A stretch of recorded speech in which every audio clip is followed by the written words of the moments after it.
বাধা ভয়ভীতি উপেক্ষা করে দাবি আদায়ে অনড় ছিলেন বেগম রোকেয়া বিশ্ববিদ্যালয়ের কোটা সংস্কার আন্দোলনের অন্যতম সমন্বয়ক আবু সাইদ। মৃত্যুর একদিন আগেও গণমাধ্যমে জানিয়েছিলেন দাবি আদায় না হওয়া পর্যন্ত চালিয়ে যাবেন আন্দোলন। বৈষম্যমূলক কোটাগুলোকে দূর করে যথাযথ কোটা সংস্কার করা।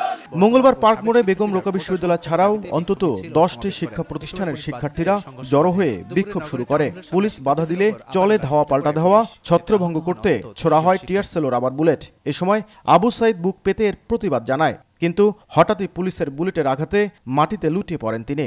সহপাঠীরা হাসপাতালে নিলে মৃত ঘোষণা করেন চিকিৎসক।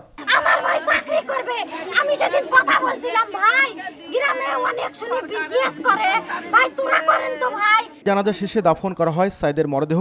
এ সময় হত্যার বিচারের দাবি জানান পরিবার ও সহপাঠীরা। আর শিক্ষকরা জানালেন এই ব্যর্থতা তাদের। নগদের কাছে সব গ্রাহকই প্রিয়, তাই তো সারা দেশে ক্যাশ আউট চার্জ সবচেয়ে কম। আমাদের সন্তানকে আমরা রক্ষা করতে পারিনি, এটা আসলে আমাদের এক ধরনের ব্যর্থতা, ফেলিওরিটি। আমরা তাদের পরিবারের কাছে দুঃখ প্রকাশ করছি এবং ক্ষমা প্রার্থনা করছি। তবে পুলিশের দাবি রাবার বুলেটের আঘাতে মৃত্যুর সংখ্যা নেই। ময়না তদন্ত প্রতিবেদন পেলে প্রকৃত কারণ জানা যাবে।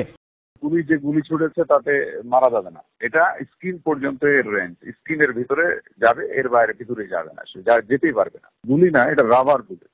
পোস্টমর্টম রিপোর্টটা আসলে নিশ্চিত হওয়া যাবে যে তার মৃত্যুর কারণটা কি হয়েছে। আসলে নিহত সাইদের বাড়ি রংপুরের পীরগঞ্জের জাফরপাড়ায়। 9 ভাই বোনের মধ্যে তিনি সবার ছোট। বেগম রোকেয়া বিশ্ববিদ্যালয়ের ইংরেজি বিভাগের শিক্ষার্থী ছিলেন সাইদ। নাজমুল ইসলাম নিশাত, সময় সংবাদ, রংপুর।